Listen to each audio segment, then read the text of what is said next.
નમસ્કાર, mid day ન્યૂઝમાં તમે છો પાલ સાથે. જોઈએ અત્યાર સુધીના મુખ્ય સમાચાર.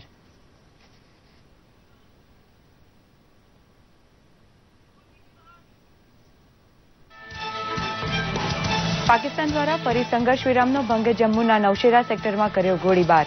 2 નાગરિકોના મોત, 4 જવાન અને 3 નાગરિક ઘાયલ. ભારતીય સૈન્ય દ્વારા પણ જોરદાર વળતી કાર્યવાહી. જિલ્લાની તમામ હોસ્પિટલો પર એલર્ટ.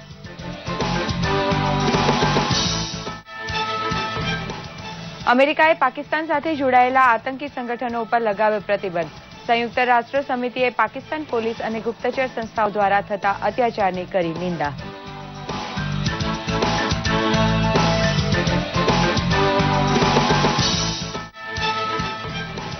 નફરત અને હિંસાભાવ ઘૂંટાયો હોય તેવી મનસ્થિતિ વિશ્વ શાંતિ સામે સૌથી મોટો પડકાર હોવાનું જણાવતા પ્રધાનમંત્રી નરેન્દ્ર મોદી. શ્રીલંકાને ઉત્તમ હોસ્પિટલ કરી અર્પણ. સફળ પ્રવાસ બાદ સ્વદેશ પહોંચ્યા પ્રધાનમંત્રી.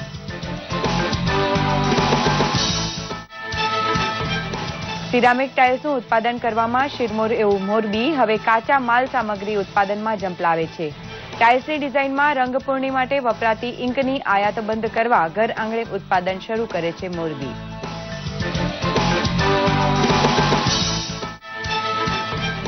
ગામડાઓમાં 2 લાખથી વધુ મકાન પ્રધાનમંત્રી આવાસ યોજના હેઠળ બાંધવાની તૈયારી કરે છે ગુજરાત. પહેલી વખત યોજાયેલા આવાસ મેળામાં 5 જિલ્લાના 14,000 લાભાર્થીને મુખ્યમંત્રીના હસ્તે આવાસ સનદનું કરાયું વિતરણ.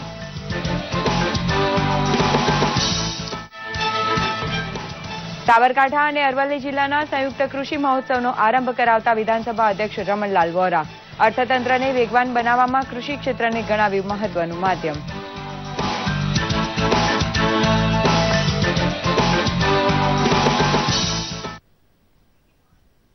જોઈએ સમાચાર વિગતવાર. પાકિસ્તાન સતત જમ્મુ કાશ્મીરની નિયંત્રણ રેખા અને આંતરરાષ્ટ્રીય સરહદ ઉપર ગોળીબાર કરી સંઘર્ષ વિરામનું ઉલ્લંઘન કરી રહ્યું છે. જમ્મુના નૌશેરા સેક્ટરમાં પાકિસ્તાન સેનાએ આજે ફરી એકવાર ગોળીબાર શરૂ કર્યો હતો. તેમાં 2 નાગરિકના મોત થયા છે, જ્યારે 4 જવાન અને 3 નાગરિક ઘાયલ થયા છે. ભારતીય સેના દ્વારા પણ ગોળીબારનો જોરદાર વળતો જવાબ આપવામાં આવી રહ્યો છે.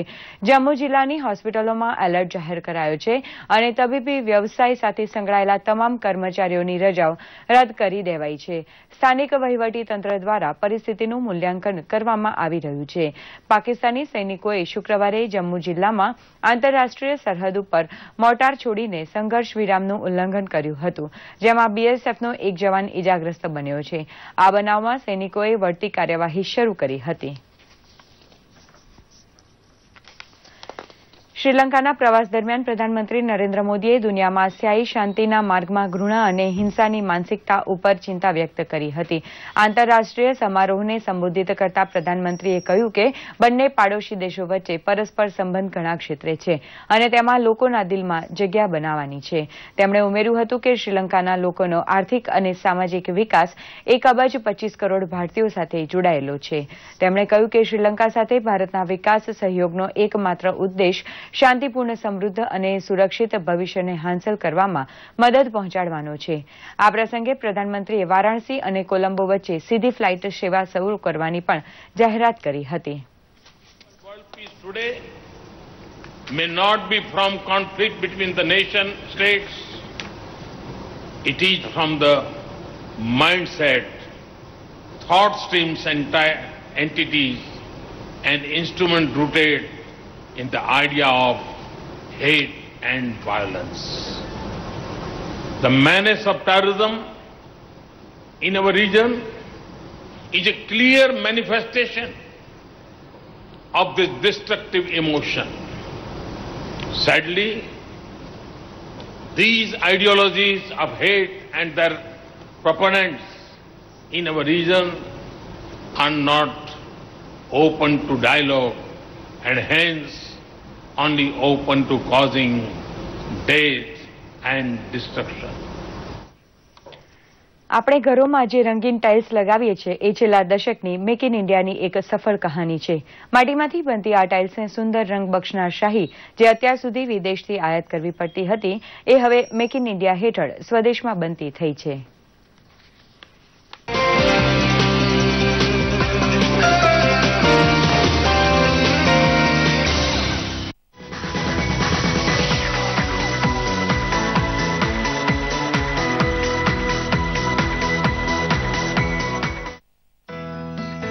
છે મોરબી જિલ્લો. ભારતમાં વેચાતી પ્રતિ 100 ટાઇલ્સમાંથી 90 ટાઇલ્સ અહીંના સિરામિક ઉદ્યોગની ભેટ છે. જોકે દશકા અગાઉ સ્થિતિ જુદી હતી. ભારતના સિરામિક ક્ષેત્ર પર વિદેશી કંપનીઓનો દબદબો હતો, પરંતુ પોતાની હિંમત અને સાહસથી મોરબીના વેપારીઓ એવી ગુણવત્તાસભર ટાઇલ્સનું ઉત્પાદન કરી રહ્યા છે જેની આજે વિદેશમાં નિકાસ થાય છે. અમે 1995 થી આ ક્લસ્ટરની શરૂઆત કરી હતી, જ્યારે 100 મિલિયન સ્ક્વેર મીટર આખા ભારતમાં માલ બનતો હતો અને બહુ નાની સાઇઝની ટાઇલ્સ બનતી હતી, 6 ઇંચ બાય 6 ઇંચની. એ આજે બહુ મોટી સાઇઝની ટાઇલ્સ બને છે અને લગભગ 1600 મિલિયન સ્ક્વેર મીટર જેટલું રોજનું પ્રોડક્શન છે. અને આ ક્લસ્ટર ચાઇના પછી દુનિયાનું બીજા નંબરનું સૌથી મોટું પ્રોડ્યુસિંગ ક્લસ્ટર છે. અહીં ટાઇલ્સના ઉદ્યોગ સાથે સંકળાયેલા યજ્ઞેશ અને તેમના મિત્રોને એ વાત ખૂંચી કે ભારતમાં બનનારી ટાઇલ્સ માટે રંગની શાહી વિદેશથી કેમ? પછી તો પૂછવું જ શું. મજબૂત ઈરાદા સાથે એમણે રાજકોટમાં સિરામિક ઇંક બનાવવાનું કારખાનું સ્થાપ્યું. જે વિદેશી શાહી વેપારીઓ 2500 રૂપિયા પ્રતિ કિલો ખરીદતા હતા, એ જ શાહી હવે એમને 1500 રૂપિયા મળી રહી છે. અમારી પાસે 2011 ની અંદર જ્યારે અમે સ્ટાર્ટ કર્યું ત્યારે અમારી પાસે માર્કેટ જે ટોટલ હતું એ ટોટલ બહારની કન્ટ્રીનું ઇમ્પોર્ટ જ થતું હતું. આજની તારીખમાં અમે જે 30 થી 40% માર્કેટ સર અમારી પાસે છે, તો 40% માર્કેટમાં જે ઇમ્પોર્ટ થતું હતું એની જગ્યાએ હવે માણસો અહીંથી લોકલ જ પરચેસ કરી રહ્યા છે. તો જે મેક ઇન ઇન્ડિયાનો જે પ્રોજેક્ટ જે છે, તો મેક ઇન ઇન્ડિયાના પ્રોજેક્ટમાં અમે ઘણા અંશે અમે એને જે પ્રોજેક્ટ અને જે એક લક્ષ્ય છે કે ભાઈ બને એટલું ઇમ્પોર્ટ ઘટાડીએ, જેનાથી આપણી જે ઇકોનોમી હાઈ થાય. ઇંક કે સિરામિકની કોઈ પણ નવા રિવોલ્યુશન જ્યારે ફોરેનથી આપણે આયાત કરવા પડતા હતા, એની જગ્યાએ આજે અમે ઇંક અહીંયા બનાવી છીએ. અમે R&D લેબ પણ અહીંયા સ્ટાર્ટ કરેલી છે. અને આજનો સિનારીઓ કંઈક અલગ છે કે ઇંકની અંદર જે અમે જે નવા 2 કલર બનાવેલા છે, રેડ અને યલો, તો જે આજ ફોરેનની કંપનીઓ પાસે પણ નથી. તો એવી જ રીતે અમને આ મેક ઇન ઇન્ડિયા કેમ્પેનના અંતર્ગત સાથે સાથે અમે અમારા ઇંકના ટોટલ પેકિંગ, બોક્સ અને બોટલમાં અમે ભારત સરકારનું બીજું એક જે કેમ્પેન છે સ્વચ્છ ભારત, તો એને પણ અમે એટલું જ ઉજાગર કરી રહ્યા છીએ અને એમાં જ સરકારશ્રીના આ પગલાંને અમે એટલું બધું સમર્થન પણ આપી રહ્યા છીએ. ઇંક ઘરેલું બનવા માંડી એનાથી ઘણા બધા બેનિફિટો થયા છે. સૌથી પહેલા ઇન્વેન્ટરી, કે અમારે 2-3 મહિના બાય એર ઇંક લાવવી પડતી હતી. એ ઇંક અહીંયા ઇઝીલી આવી જાય છે, એટલે 15 દિવસના સ્ટોકથી અમે કામ ચલાવી શકીએ છીએ. પ્રાઇઝની અંદર જબરજસ્ત બેનિફિટ થયો છે. લોકલ એમ્પ્લોયમેન્ટ મળી રહ્યું છે. એટલે મેક ઇન ઇન્ડિયાના કોન્સેપ્ટથી સૌરાષ્ટ્રને, પર્ટિક્યુલર મોરબીને, સિરામિક ઉદ્યોગને જબરજસ્ત બેનિફિટ થઈ રહ્યો છે. જેમ જેમ સિરામિક શાહીનું ઉત્પાદન ભારતમાં થવા માંડ્યું, ભારતીય યુવા સાહસિકોએ ટાઇલ્સની સુંદરતાને 4 ચાંદ લગાવવા માટે ડિઝાઇનિંગનો હુનર પણ સુપેરે શીખી લીધો. મારું કામ અહીંયા ડિઝાઇનિંગનું છે. અમે એ લોકો ટાઇલ્સ માટે ડિઝાઇન પ્રિપેર કરીએ છીએ અને અહીંયા લોકોને આપીએ છીએ. પહેલાં આટલું સરળ નહોતું આ બધું. પહેલાં લોકો છે બહારથી લેતા, ડિઝાઇનર લોકો બહારથી આવતા, ફોરેનથી આવતા, બહુ કોસ્ટલી રહેતું. અને અત્યારે છે કે અમારા ડિઝાઇનર અહીંયાના લોકોને જોબ મળી જાય છે, તો એ લોકોને પોતાની સ્કિલ શો ઓફ કરી શકે છે. એ લોકો પ્રધાનમંત્રી શ્રી નરેન્દ્ર મોદીના make in India, made in India સ્વપ્નને સાકાર કરી રહ્યા છે મોરબીના ઉદ્યોગકારો. સિરામિક ટાઇલ્સ માટે વપરાતી ઇંક જે એક વખત વિદેશથી મંગાવવામાં આવતી હતી, આ ઇંકનું આ ઉદ્યોગકારો ઘરઆંગણે ઉત્પાદન કરી રહ્યા છે. મહેન્દ્રસિંહ જાડેજાની સાથે જયસુખ સિયાણી, દૂરદર્શન સમાચાર, મોરબી. અમેરિકાએ પાકિસ્તાન સ્થિત આતંકવાદી અને મુંબઈ હુમલાના ષડયંત્ર કરતા હાફિઝ સૈયદના જમાત ઉલ દાવા ઉપર પ્રતિબંધ લગાવ્યો છે. આ પ્રતિબંધ આતંકવાદીઓનું નેતૃત્વ અને નાણાં એકત્રિત કરનાર નેટવર્કને નેસ્તનાબૂદ કરવાના પ્રયાસ માટે લગાવ્યો છે. આ પ્રતિબંધ લશ્કરે તૈયબા, જમાત ઉલ દાવા, તાલિબાન જમાત ઉલ દાવા, અલ કુરાન અને ઇસ્લામિક સ્ટેટ ઓફ ઇરાક અને સિરિયા તેમજ ISIS ખુરસ્તાન ઉપર લગાવ્યો છે. ખુરાસન એક ઐતિહાસિક ક્ષેત્ર છે જેમાં ઉત્તર પૂર્વ ઇરાકનો મોટો ભાગ, દક્ષિણી તુર્કમિનિસ્તાન, ઉત્તર અફઘાનિસ્તાન અને ભારતનો ભાગ સામેલ છે. ટ્રેઝરી ઓફિસ ઓફ ફોરેન એસ્ટેટ્સ કંટ્રોલના નિર્દેશન જ્હોન સ્મિથે કહ્યું કે આ પ્રતિબંધ લગાવવાનો ઉદ્દેશ પાકિસ્તાનમાં ઉપસ્થિત નાણાકીય સહાયના નેટવર્કને બંધ કરવાનો છે. દિલ્હી હાઈકોર્ટે નેશનલ હેરાલ્ડ કેસમાં યંગ ઇન્ડિયા લિમિટેડ વિરુદ્ધ આવકવેરા તપાસ અટકાવવાનો ઇનકાર કર્યો છે, જેમાં કોંગ્રેસ અધ્યક્ષ સોનિયા ગાંધી અને ઉપાધ્યક્ષ રાહુલ ગાંધી સામેલ છે. અદાલતે કંપનીને આવકવેરા અધિકારી સમક્ષ ઉપસ્થિત થવા કહ્યું છે. યંગ ઇન્ડિયા લિમિટેડમાં આવકવેરાની તપાસ કાર્યવાહી અટકાવવા અને આવક કરતાં વધુ સંપત્તિના કેસમાં પોતાની સામે ફટકારેલી નોટિસ રદ કરવા હાઈકોર્ટમાં પિટિશન દાખલ કરવામાં આવી હતી. વિકાસ અને સુધારાના એજન્ડાની સાથે સત્તા પર આવેલી એનડીએ સરકારનો વધુ એક એજન્ડો હતો, તે હતો વિદેશોમાં વસતા ભારતીયોને પોતાની સાથે જોડવાનો. દેશની સાથે જોડવાનો પ્રધાનમંત્રી નરેન્દ્ર મોદીએ જે પણ દેશની યાત્રા કરી તે ભારતીયોને મળ્યા, તેમના મુદ્દાને જાણ્યો અને તેમની વચ્ચે ભરોસો ઉભો કર્યો. પ્રધાનમંત્રી નરેન્દ્ર મોદીના પ્રયાસોએ રંગ રાખ્યો અને ફરી એકવાર વિદેશમાં વસતા ભારતીયોને તેમના મૂળિયા સાથે જોડતા નજરે ચડ્યા છે.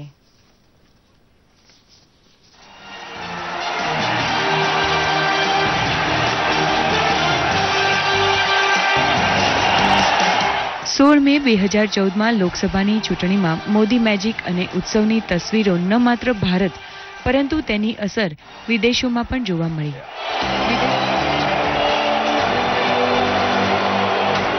વિદેશોમાં વસતા ભારતવંશીઓએ કેન્દ્રમાં દશકો પછી આવેલા આ પરિવર્તનથી પોતાની જાતને જોડાયેલો અનુભવ્યો. જ્યારે અને જ્યાં પણ પ્રધાનમંત્રી મોદી પહોંચ્યા ત્યાં વસતા ભારતીયોએ દિલ ખોલીને તેમનું સ્વાગત કર્યું. સરકાર બદલી તો વિદેશ નીતિના કેન્દ્રમાં વિદેશમાં વસતા ભારતીયો પણ આવી ગયા. पीआईओ कार्ड होल्डर जो हैं उनकी वीजा की कई समस्याएं हैं. हमने निर्णय किया है पीआईओ कार्ड होल्डर को आजीवन वीजा दिया जाएगा.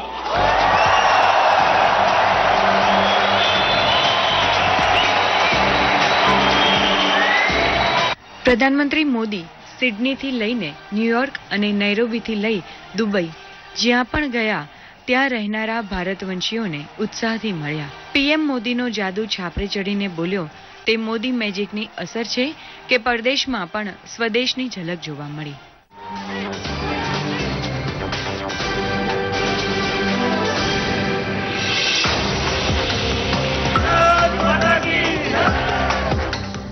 મોદી સરકાર પહેલા પણ વિદેશ યાત્રા થતી હતી, પરંતુ તે ભારતીય દૂતાવાસ સુધી જ સીમિત રહેતી હતી. પરંતુ હવે ભારતીયોને મળવાના આયોજન નથી થતા. આ મુલાકાત એક પરંપરા બની ગઈ છે. કેન્દ્રીય મંત્રીઓ પણ વિદેશ મુલાકાતે જાય છે ત્યારે વિદેશમાં વસતા મૂળ ભારતીયોને મળે છે અને તેમના મુદ્દાની અને તેમના સુખ દુઃખની વાત થાય છે. अपनों के लिए जो भी करना પડતા है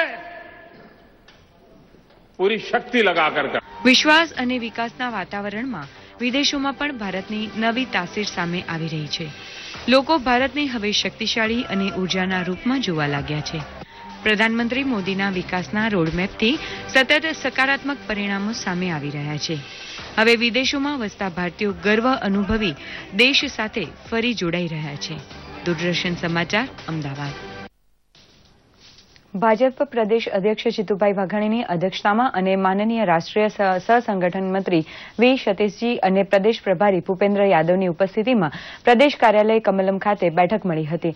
પંડિત દીનદયાળ ઉપાધ્યાય જન્મ શતાબ્દી વર્ષ નિમિત્તે 15 દિવસ સમયદાન આપનાર પ્રશિક્ષણ વર્ગની પૂર્વ તૈયારી માટે આ બેઠકનું આયોજન કરવામાં આવ્યું હતું. બેઠકની વિગત આપતા પ્રદેશ અધ્યક્ષ વાઘાણીએ જણાવ્યું હતું કે બેઠકમાં કાર્યશાળા વિસ્તરક યોજનાની કામગીરી સહિતની વિવિધ બાબતો અંગે પ્રદેશ અગ્રણીઓએ ચર્ચા કરી હતી અને પ્રદેશના સંગઠનને મજબૂત કરવા ભાર મૂક્યો હતો. મુખ્યમંત્રી વિજય રૂપાણીએ પ્રધાનમંત્રી ગ્રામીણ આવાસ યોજનાના રાજ્યવ્યાપી અમલીકરણનો શુભારંભ આણંદથી કરાવ્યો હતો. આ પ્રસંગે મુખ્યમંત્રીએ કહ્યું કે રાજ્ય સરકારે ગરીબોને મકાન, ઓટલો અને રોટલો આપવાનો સમુચિત પ્રબંધ કર્યો છે. તેમણે ઉમેર્યું હતું કે દરેક પરિવારનું પોતાના ઘરનું સ્વપ્ન સાકાર કરવા સરકાર પ્રતિબદ્ધ છે. પ્રધાનમંત્રી આવાસ યોજનાના લાભાર્થીના ખાતામાં મકાન સહાયની રકમ સીધી જમા થશે અને વચેટિયાઓને કટકીની તક નહીં મળે. આ પ્રસંગે તેમણે પંચસ્તંભ યોજના તથા પ્રધાનમંત્રી આવાસ યોજના માહિતી પુસ્તિકાનું વિમોચન કર્યું હતું. મધ્ય ગુજરાતમાં આણંદથી છેક અરવલ્લી, ગાંધીનગર, અમદાવાદ, ખેડા અને આણંદ જિલ્લાના 14,000થી વધુ લાભાર્થીઓને પ્રધાનમંત્રી આવાસ યોજનાના બાંધકામ મંજૂરી પત્રો અને આવાસોના મોડેલ્સનું મુખ્યમંત્રીના હસ્તે વિતરણ કરાયું હતું.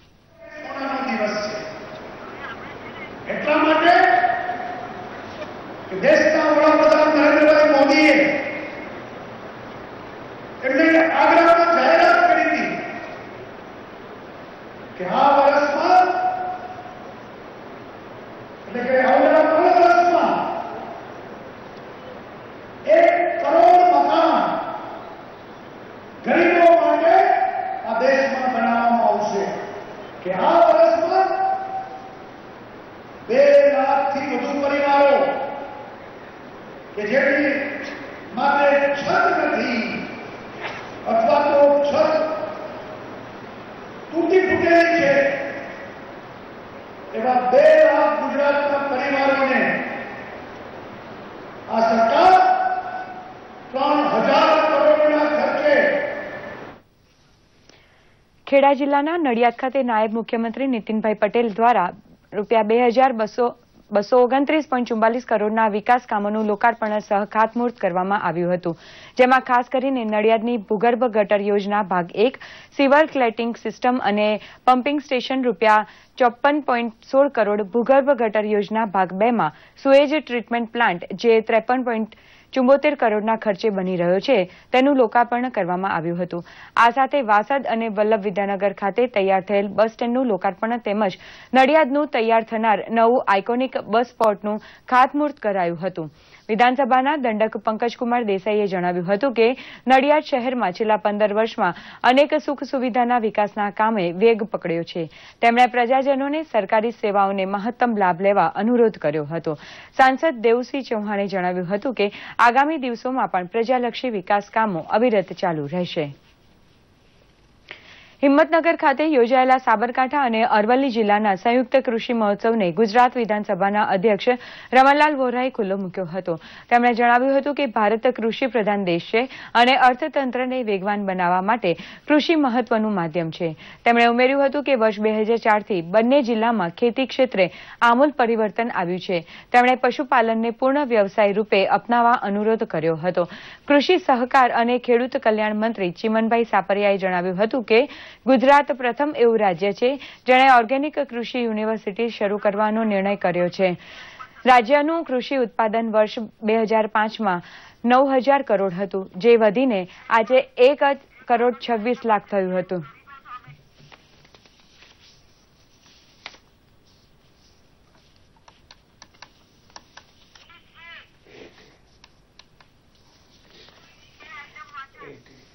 ભાજપ પ્રદેશ અધ્યક્ષ જીતુભાઈ વાઘાણીની અધ્યક્ષતામાં અને માનનીય રાષ્ટ્રીય સતીશ પ્રદેશ પ્રભારી ભૂપેન્દ્ર યાદવની ઉપસ્થિતિમાં પ્રદેશ કાર્યાલય કમલમ ખાતે બેઠક મળી હતી. પંડિત દીનદયાળ ઉપાધ્યાય જન્મ શતાબ્દી વર્ષ નિમિત્તે 15 દિવસ સમયદાન આપનાર પ્રશિક્ષણ વર્ગની પૂર્વ તૈયારી માટે આ બેઠકનું આયોજન કરવામાં આવ્યું હતું. બેઠકની વિગત આપતા પ્રદેશ અધ્યક્ષ વાઘાણીએ જણાવ્યું હતું કે બેઠકમાં કાર્યશાળા, વિસ્તૃત યોજનાની કામગીરી સહિતની વિવિધ બાબતો અંગે પ્રદેશ અગ્રણીઓએ ચર્ચા કરી હતી અને પ્રદેશના સંગઠનને મજબૂત બનાવવા માટે ભાર મૂક્યો હતો.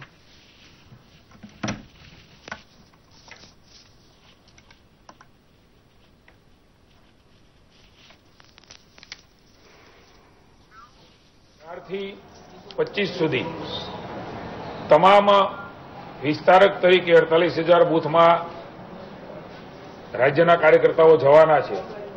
એમનો પણ એક વર્કશોપ એ જિલ્લામાં થવાના છે. કોઈ જગ્યાએ 1500 જેટલા બૂથ હોય, 1700 જેટલા બૂથ હોય તો 2-3 વર્ગ થશે. કોઈ જગ્યાએ બૂથ ઓછા હોય તો 1 વર્ગ થશે. કુલ મળીને વિસ્તારકની પૂર્વ ભૂમિકા એમણે જઈને કરવાના કામો એ નક્કી થયા છે પ્રમાણે એમને વર્કશોપમાં સમજાવવામાં આવશે. એટલે ક્લેરિટી સાથે કાર્યકર્તા ભારતીય જનતા પાર્ટી, દીનદયાળજી, રાજ્ય અને કેન્દ્ર સરકારની યોજનાઓ એ જનજન સુધી પહોંચાડવા માટેનો અમારો વિચાર, પંડિતજીને સામાન્ય જનજીવનની અંદર એમના વિચારોને અમારા કાર્યથી જીવંત રાખવા માટે આ સમગ્ર અમારી વિસ્તારક યોજના એ થવાની છે અને આજે એના માટે કાર્યશાળા અહીંયા કમલમ ખાતે રાખી છે. ગાંધીનગર જિલ્લાના કલોલ તાલુકાના બાલવા ગામે યોજાયેલ સેવા સેતુ કાર્યક્રમની મધ્યપ્રદેશ સરકારના 5 અધિકારીઓના પ્રતિનિધિ મંડળે વિસ્તૃત માહિતી મેળવી હતી. મધ્યપ્રદેશ સીએમઓ હેલ્પલાઇન્સના ડાયરેક્ટર ભૂપેન્દ્ર પરાસ્તેના વડપણ હેઠળના પ્રતિનિધિ મંડળે જણાવ્યું હતું કે ગુજરાત સરકારનો આ ઉમદા કાર્યક્રમ છે. આ કાર્યક્રમથી શહેરી અને ગ્રામીણ પ્રજાને મધ્યપ્રદેશના પ્રતિનિધિ મંડળે જણાવ્યું હતું કે તેઓએ સેવા સેતુ કાર્યક્રમ રાજ્ય સરકારની ગાઈડલાઈનનો અભ્યાસ કર્યો છે. લોક ઉપયોગી યોજના મધ્યપ્રદેશમાં શરૂ કરવા માટે પ્રયાસો હાથ ધરાશે. બાલવા ખાતે યોજાયેલ પશુ સારવાર કેમ્પ તથા મેડિકલ કેમ્પની મુલાકાત લઈ એમપીના અધિકારીઓએ ગ્રામીણ કક્ષાએ આપવામાં આવતી સુવિધાને બિરદાવી હતી.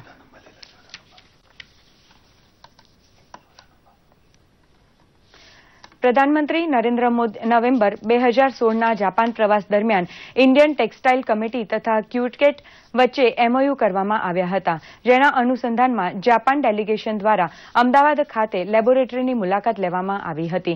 ભારત દ્વારા યુરોપમાં ટેક્સટાઇલ ક્ષેત્રે વધુ એક્સપોર્ટ થયા છે, ત્યારે જાપાનમાં ટેક્સટાઇલ ક્ષેત્રમાં એક્સપોર્ટ વધે તે માટે તેની જરૂરિયાત ઊભી કરવા તેને ધ્યાનમાં રાખી કેપેસિટી બિલ્ડિંગ પ્રોગ્રામનું આયોજન કરવામાં આવ્યું હતું. આ કાર્યક્રમમાં ટેક્સટાઇલ ક્ષેત્રે સંકળાયેલા લોકો ઉપસ્થિત રહ્યા હતા. ટેક્સટાઇલ કમિટીના ડાયરેક્ટર કાર્તિકેય દાંડાએ જણાવ્યું હતું કે ભારતમાં ટેક્સટાઇલ ક્ષેત્રે ક્વોલિટી સ્ટાન્ડર્ડને વધારી વધુ એક્સપોર્ટ થાય તે માટે પ્રયાસ કરવામાં આવશે.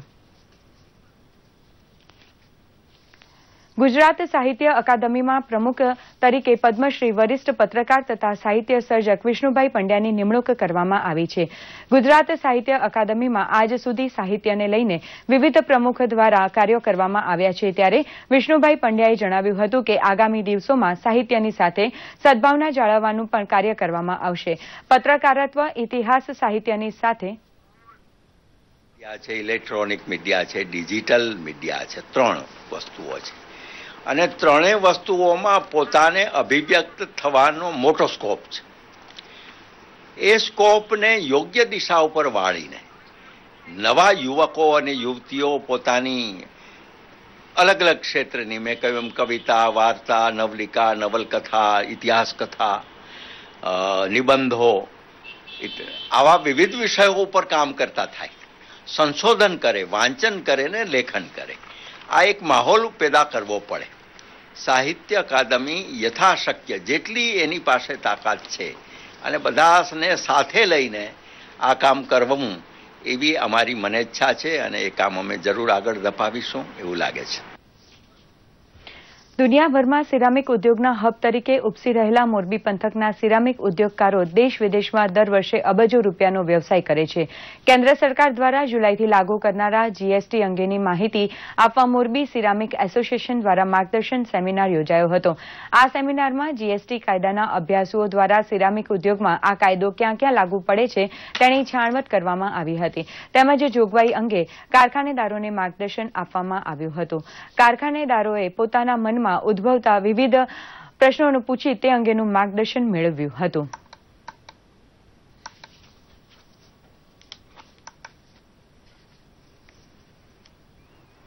કાયદો તો 1 જુલાઈથી આવી રહ્યો છે, તો અમારા બધા સભ્યોને વ્યવસ્થિત જાણકારી મળી રહી એટલા માટે આ સેમિનારનું આયોજન કર્યું.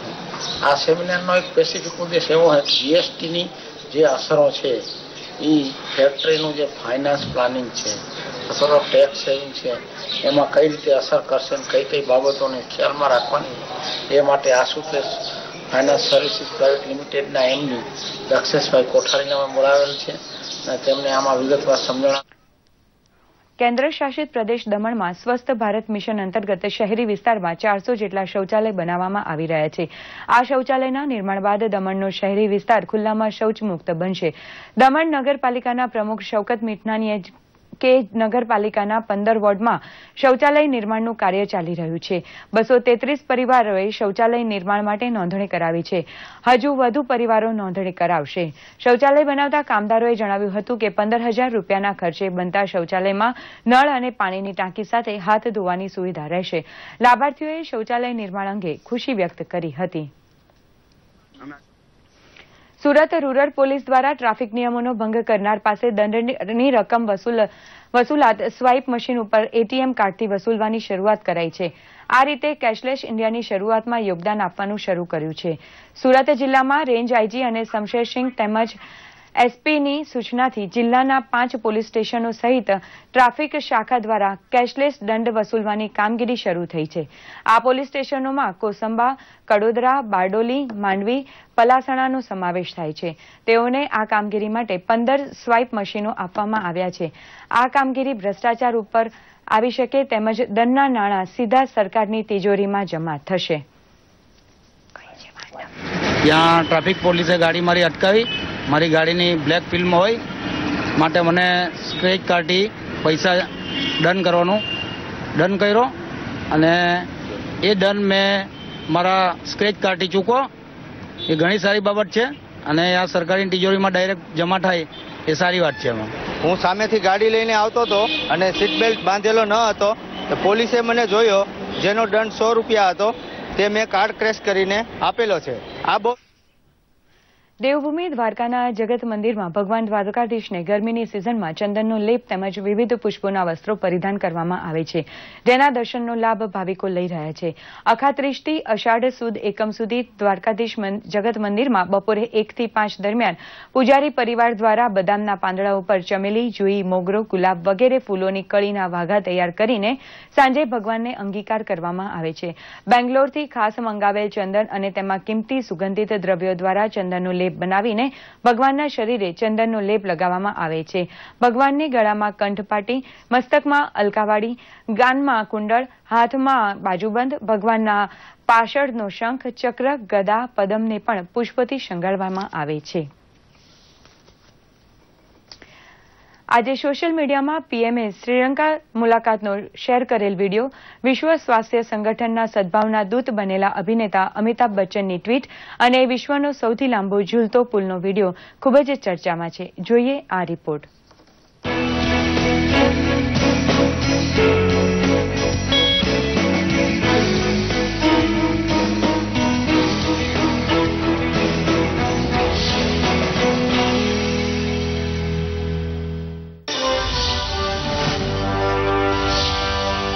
પ્રધાનમંત્રી નરેન્દ્ર મોદી શ્રીલંકાના પ્રવાસે હતા ત્યારે ગઈકાલે તેમણે પોતાના ટ્વિટર પેજ પર શ્રીલંકાની જનતાના ચાહક વર્ગનો એક વિડીયો પોસ્ટ કર્યો છે, જેમાં પ્રધાનમંત્રી કારમાં એક સમારોહ સમાપ્ત કરીને જઈ રહ્યા હતા ત્યારે રસ્તાની બંને બાજુ ભારે જનમેદની પીએમ મોદીને જોવા ઉમટી પડી હતી.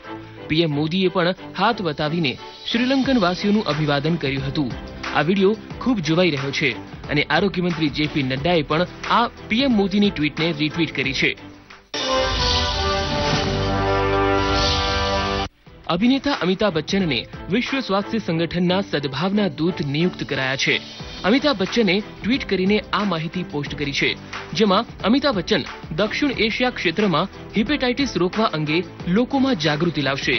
અમિતાભ પોતે પણ હિપેટાઇટિસ બીથી પીડિત રહી ચૂક્યા છે. વર્ષ 1967માં આજના દિવસે ભારતના ત્રીજા રાષ્ટ્રપતિ અને શિક્ષણવિદ એવા ડોક્ટર ઝાકિર હુસૈને પદભાર સંભાળ્યો હતો. હૈદરાબાદમાં જન્મેલા ઝાકિર હુસૈન ભારતના પ્રથમ મુસ્લિમ રાષ્ટ્રપતિ હતા. 3 મે 1969ના રોજ તેમનું અકાળે અવસાન થતા તેઓ રાષ્ટ્રપતિનો કાર્યકાળ પૂર્ણ કરી શક્યા ન હતા. તેઓ 1962 થી 1967 દરમિયાન ભારતના ઉપરાષ્ટ્રપતિ પણ રહી ચૂક્યા હતા. દુનિયાનો સૌથી લાંબો ઝૂલતો પુલ જર્મનીમાં લોકો માટે ખુલ્લો મૂકવામાં આવ્યો. 100 મીટર ઊંચો, 458 મીટર લાંબો અને 75 મીટરની ઊંડાઈનો પેન્ડ્યુલમ જમ્પ મારી શકાય તેવો આ પુલ છે. આ પુલને બનાવવામાં 5 વર્ષનો સમય લાગ્યો હતો. યુટ્યુબ પર આ વિડીયો ખૂબ જોવાઈ રહ્યો છે. આ પુલની વિશ્વ કક્ષાએ નોંધ લેવાઈ રહી છે.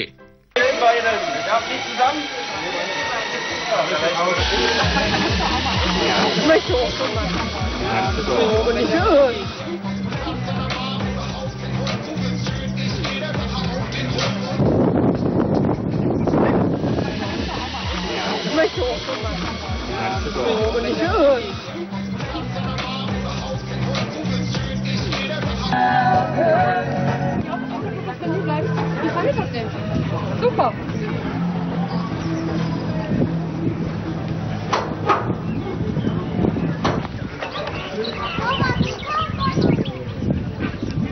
સોશિયલ મીડિયા ડેસ્કથી પંકજ શર્માનો રિપોર્ટ, દૂરદર્શન સમાચાર, અમદાવાદ. તો આ સાથે જ મિડ ડે ન્યૂઝ સમાપ્ત થાય છે. નમસ્કાર.